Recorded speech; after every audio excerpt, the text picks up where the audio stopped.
Да, велам добар ден уште еднаш сега од ова студио кое што е за Аргумент Плюс на телевизија 24, како што и најави во одјавата на Централниот дневник. Оваа тема ќе биде посветена на безбеден град, системот кој што треба да направи ред во сообраќајот, за сега во Скопје, Тетово и Куманова, надлежните напомена дека ќе се префрли и во на ниво на цела територија на Македонија. Преку онлайн врска ја имаме универзитетската професорка Верица Данчевска, со која ќе разговарам за овој систем, ќе слушнеме експертско размислување како започна и како треба да се развива овој проект. Целта е јасна, да имаме што помалку повреди и жртви во сообраќајот. Професорке, дали ме слушате прво?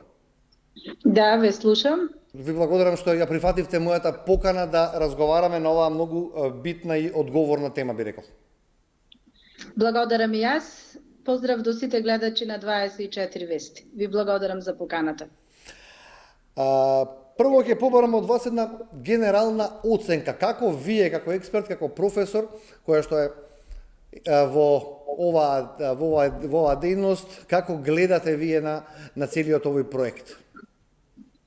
Во овој, значи на овој проект Safe City или безбеден град, гледам како револуционерен чекор во процесот на менаџирање на безбедноста на сообраќајот, односно во зголемување на безбедноста на сообраќајот, намалување на сообраќајните незгоди, а со тоа намалување и на бројот на жртвите и повредени во незгодите.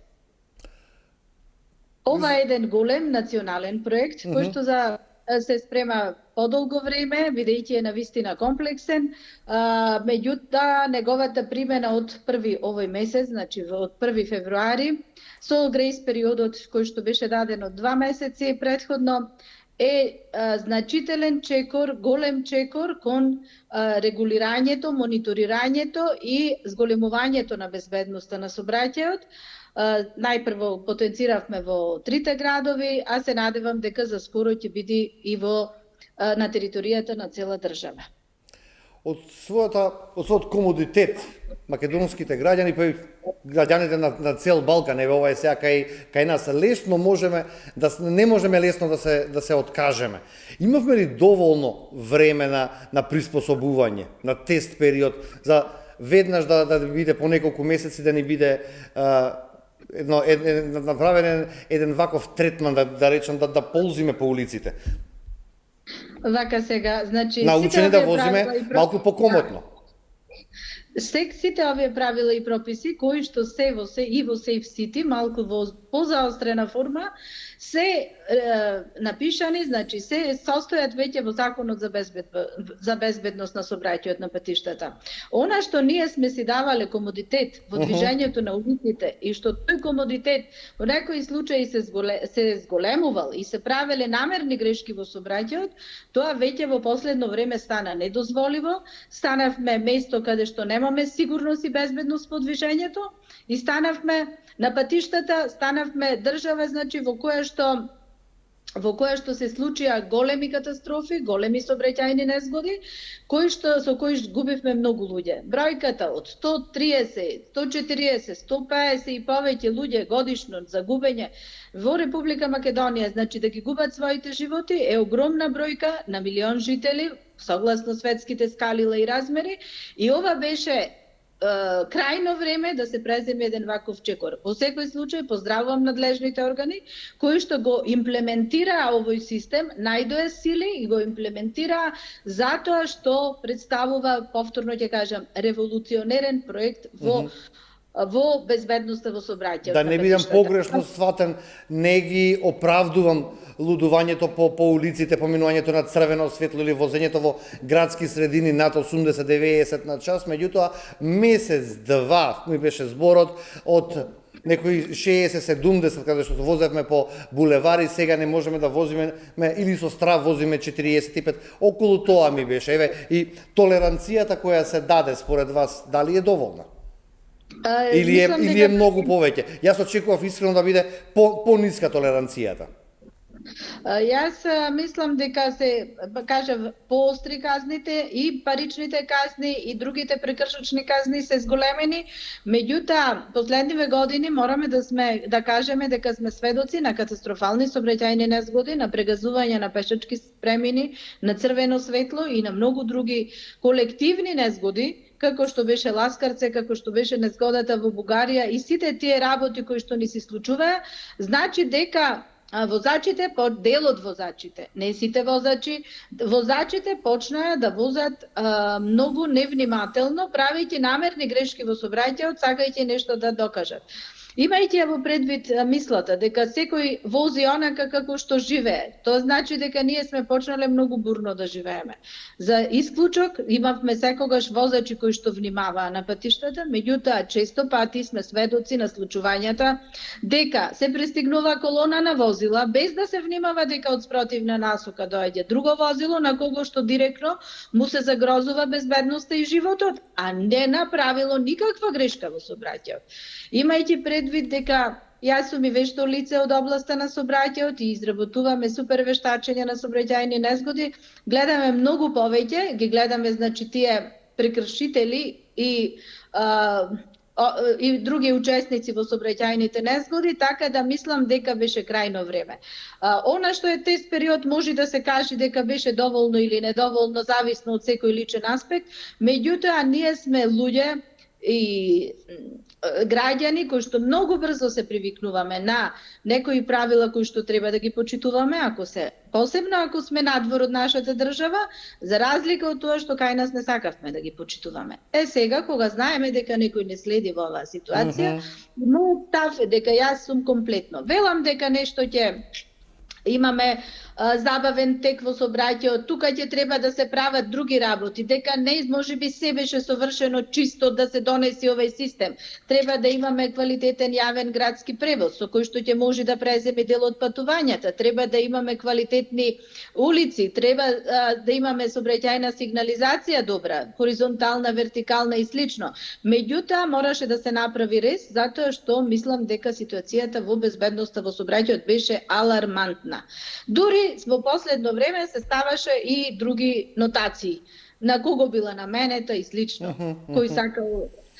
Мислам дека било тоа истражувано, било размислувано за овие и за аспект на зголемувањата и толеранциите и за аспект на паричните казни, така да после тоа доколку се покажеме дека можеби ќе бидеме дисциплинирани, ќе имаме можност да се намалуваат тие казни или пак, доколку е потребно, да се воведуваат нови индикатори во овој систем. На следење, индикатори од аспект на безбедноста. Ти мислите дека ќе ни го дотера умот овој систем?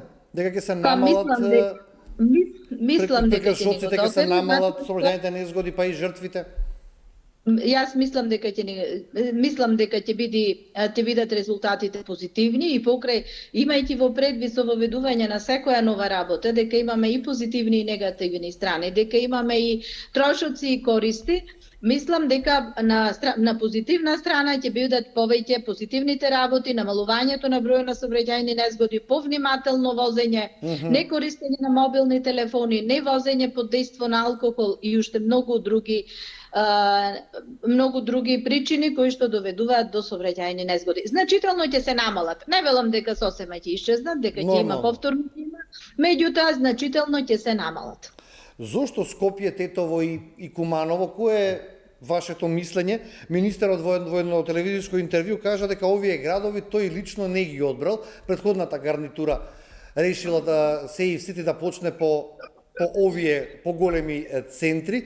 Чисто дали имате информација дали овие три градови се оние кои што предничат по сообраќајни незгоди? Не можам да кажам зошто се одбрани овие три градови, меѓутоа предпоставувам дека Скопје затоа што е Скопје, да, најголемиот сообраќај се случува во Скопје, меѓутоа зошто не Битола и Гостивар на пример? Затоа што 1/3 од населението живее во Република, значи од Република Македонија живее во Скопје, затоа што секој дневно се привлекуваат од периферијата, односно од другите градови патувања кон Скопје. Во тој случај мораме да кажеме дека Скопје требаше ова да се направи. Ние уште со еден проект во кој што сум учествувала од 2008 до 2013 година, Ренесанса се викаше проектот, има направено центар за управување и контрола на сообраќајот во автобуската станица е сместен на горниот кат и таму на монитори се гледаат. Целта беше да се намали времето на чекање доколку на другиот приод немаме возила.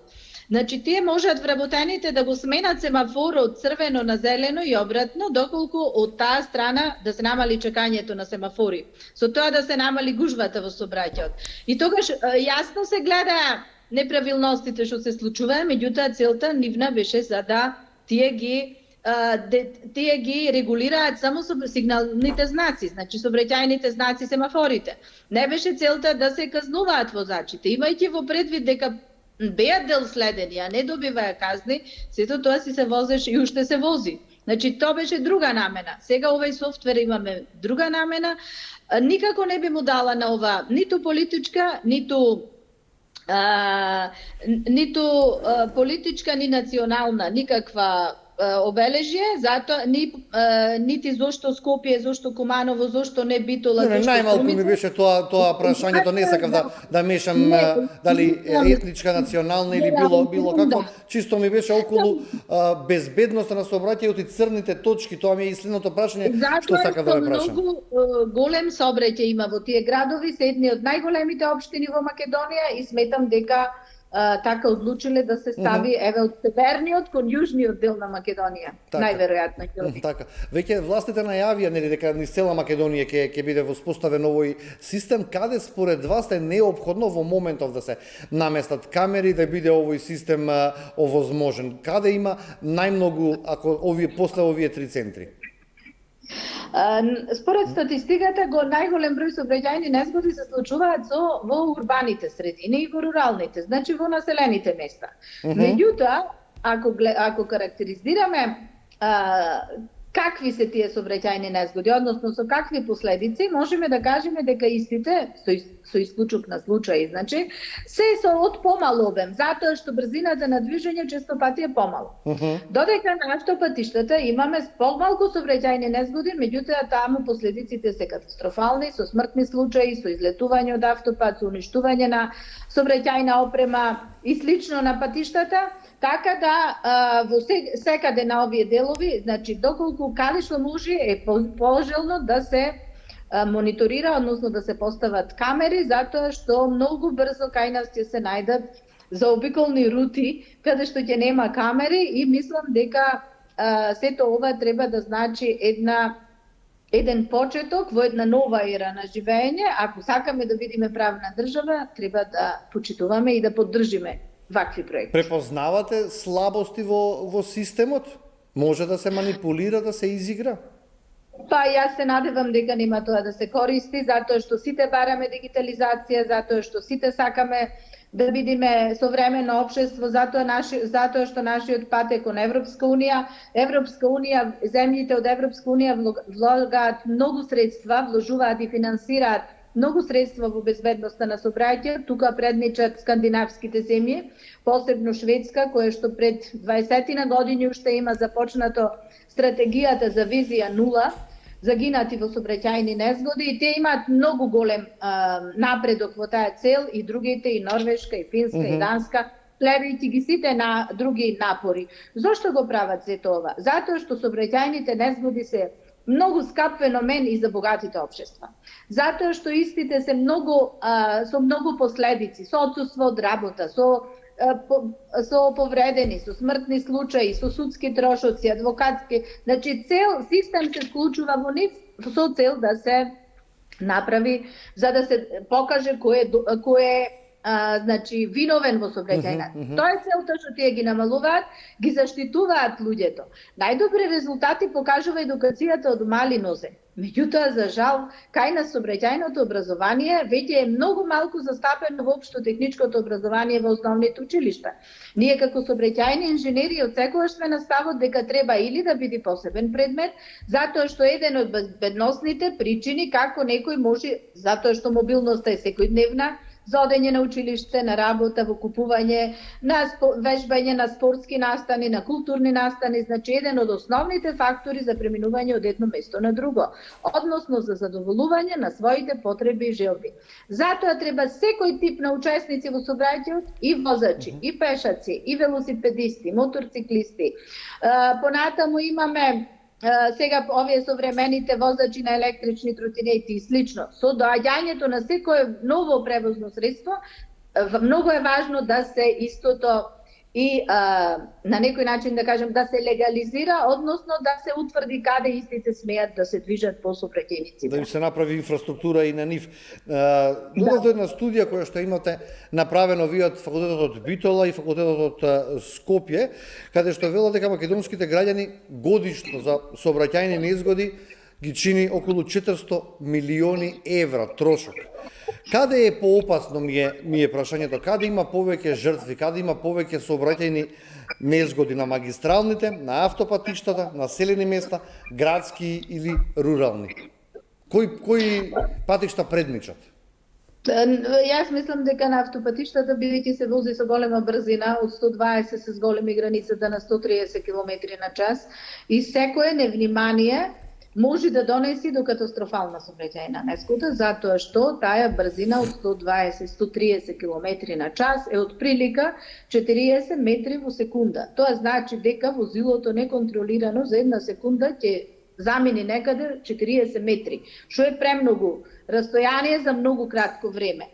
Зборувам, иако се тие треба да бидат најсигурните места, каде што ќе биде сообраќајот воден и регулиран на соодветен начин, меѓутоа движењето по автопатиштата, иако сметаме дека е најлесно, носи своји одговорности и не сме во ниту еден момент колата да се остава за да мислиме дека е рамно и дека е широко и дека можеме каде што сакаме да се движиме со истата.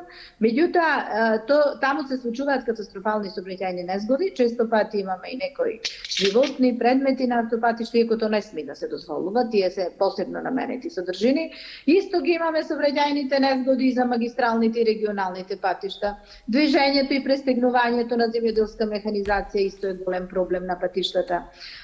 Понатаму е голем проблем во градските, во урбани и рурални средини, користењето на мотоциклисти, велосипеди, значи возила од Б категорија, товарни возила, било какви, зависно од обележјата на регионот, на некој начин секој се има некои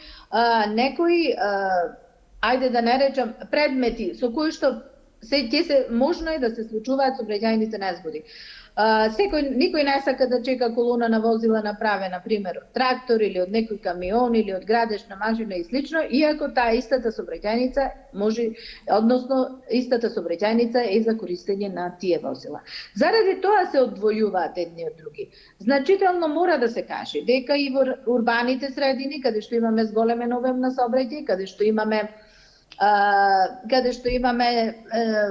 голем број на пешаци, велосипедисти, односно различни учесници во сообраќајот, мотоциклисти и слично, треба многу внимавање на истите, заради тоа и површините на патиштата се разделуваат едни од други за движење, меѓутоа во секој случај ние како нација сме познати по тоа што не сакаме да се откажуваме од индивидуалните автомобили, и тоа е со јасен показател дека бројот на моторизација, односно степенот на моторизација, бројот на нови возила и на увезени возила се постојано се зголемува и е во постојан пораст.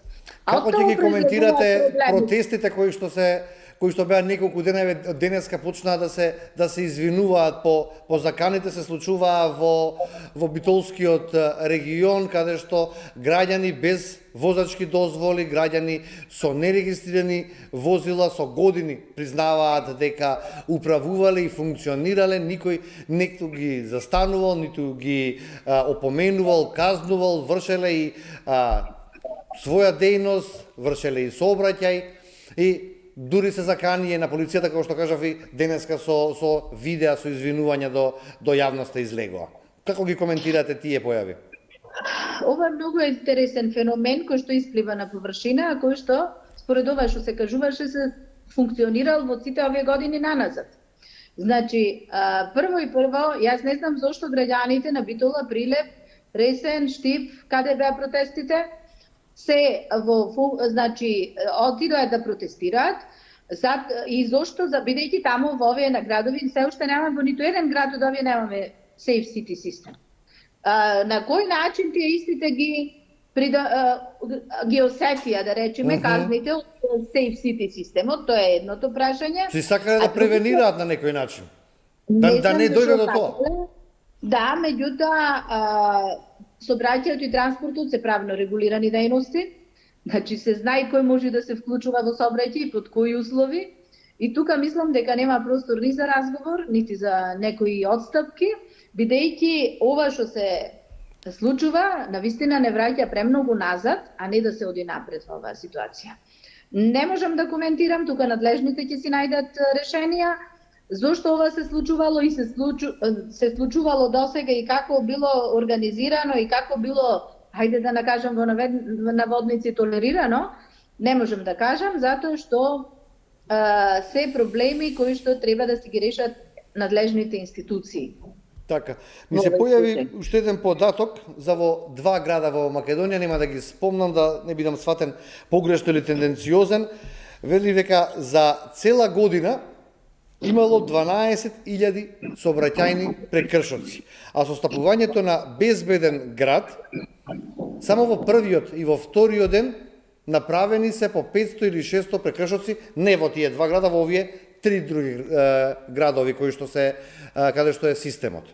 Што е причината што имало толку малку таму за цела година, а сега 500 кои што се регулирани со Safe City? Не постапувала полицијата, им било прогледувано по прсти на граѓаните. Како да се сватат овие бројки сега?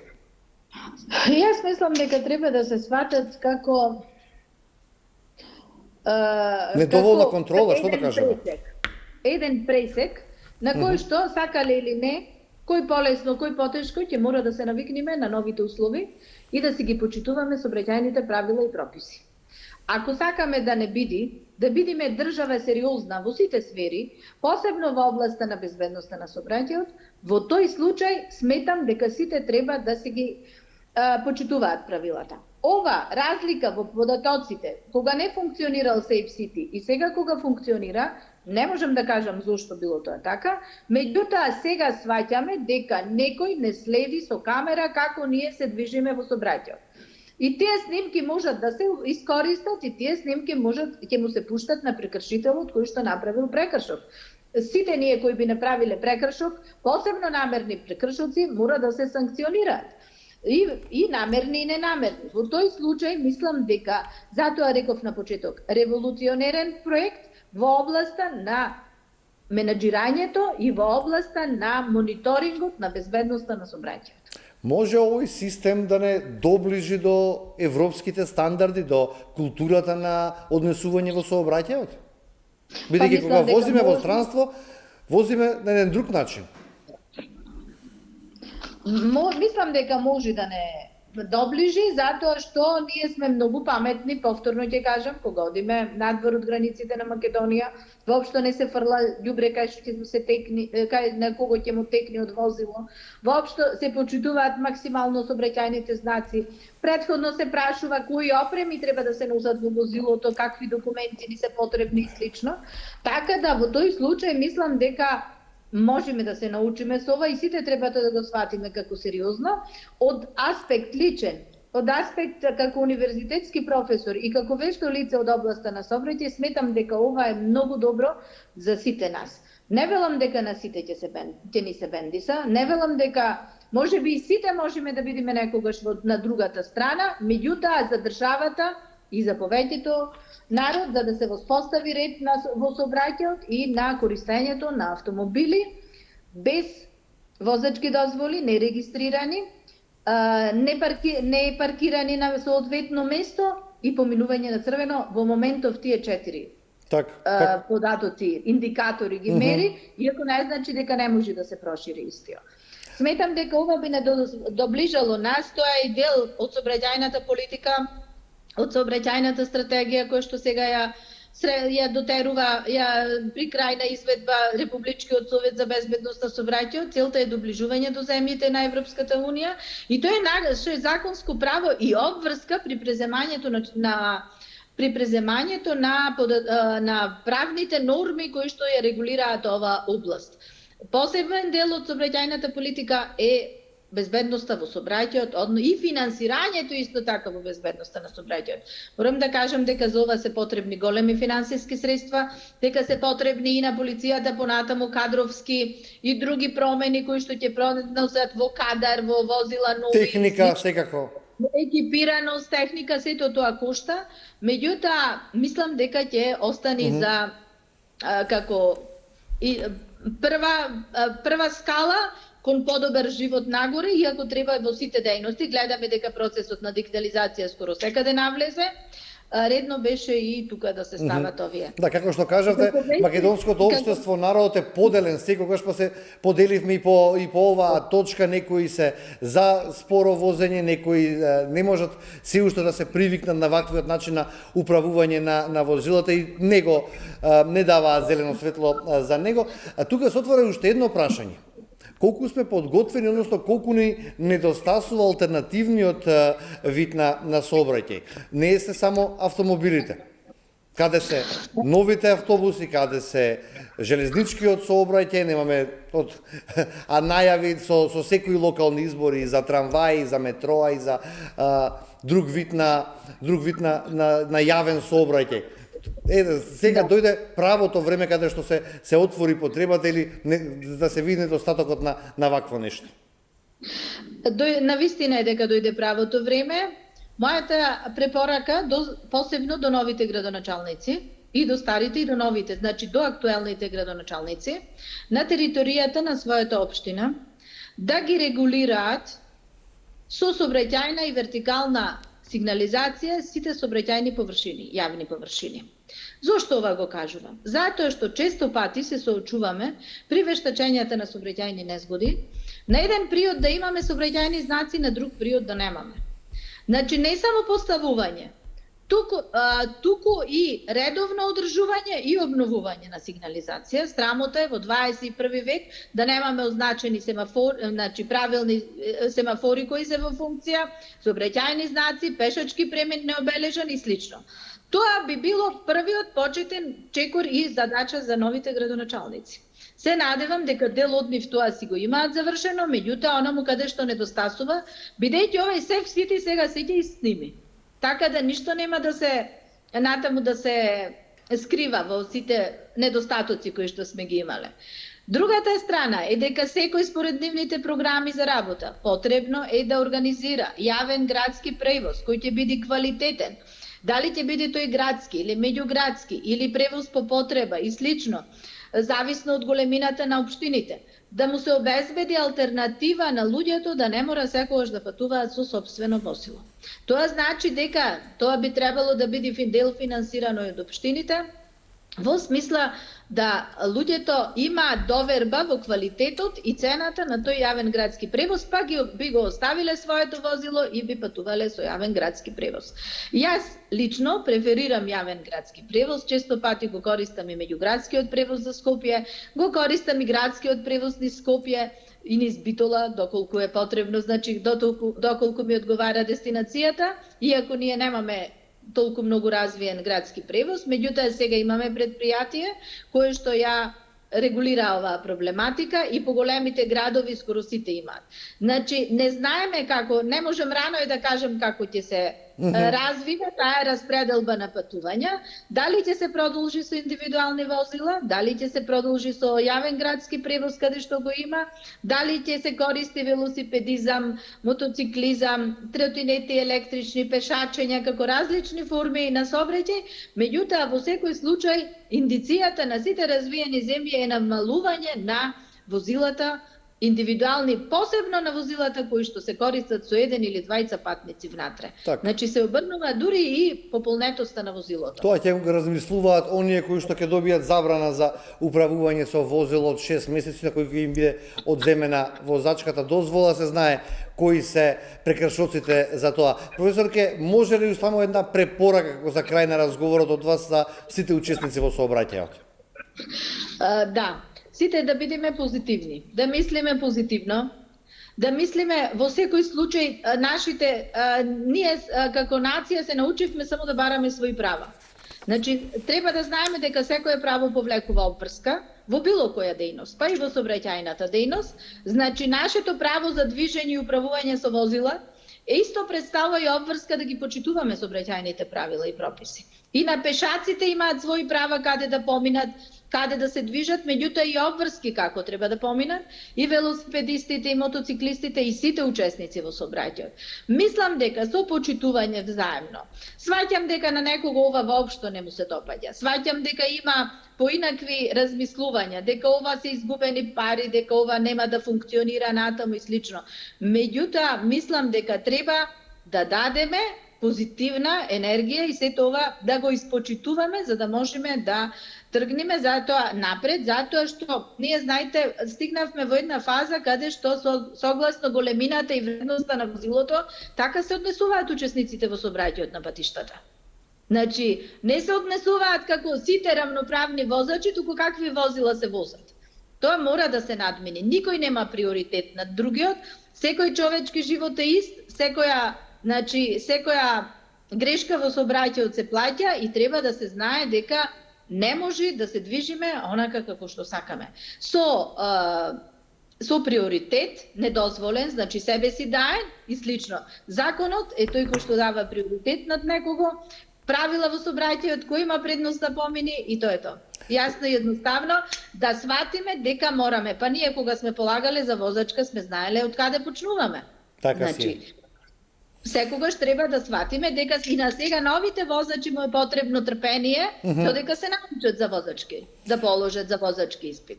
Половина час експертско мислење од вас. Се надевам дека вашите одговори, вашите ставови ќе влезат во многу домови и во многу умови на возачите кои што секојдневно ќе го користат овој систем. Ви благодарам на разговорот и се надевам дека ќе се видиме следниот пат да разговараме тука во студио. Се надевам и јас дека ќе успееме во ова, ќе тргнеме напред и во сите дејности. Ова ќе повлече многу други дејности, значи кои што ќе бидат мониторирани исто, иако е сега намената за сообраќајот. Мислам дека ќе биде еден многу добар и позитивен пример. Верувам и сакам да верувам. Сите овие години, значи, кои што ги поминавме тука во, ајде да кажеме, транзиција се уште, мислам дека стигнавме сега и созреавме на едно ниво да почнеме да чекориме многу сериозно и смело и да ги фатиме врските со земјите од каде што сакаме да се приближиме. Благодарам на поканата, се надевам дека повеќето гледачи на вашата телевизија ќе го сватат како добронамерна сугестија, еве и предлози, и мислам дека со негово нема да биде ништо идеално ако мислиме дека ќе биде идеално, меѓутоа не треба само грешките да ги бараме, треба и позитивните страни, и се надевам дека сето ова ќе биде имплементирано на соодветен начин за да даде добри резултати. Ви благодарам. Фала ви уште еднаш. Секој добро. Пријатно. Поздрав. Почитувани, овде завршуваме со Аргумент Плюс. Јас ви благодарам на довербата и со вниманието со кое што не следевте. Се гледаме веќе во 20 часот со вестите.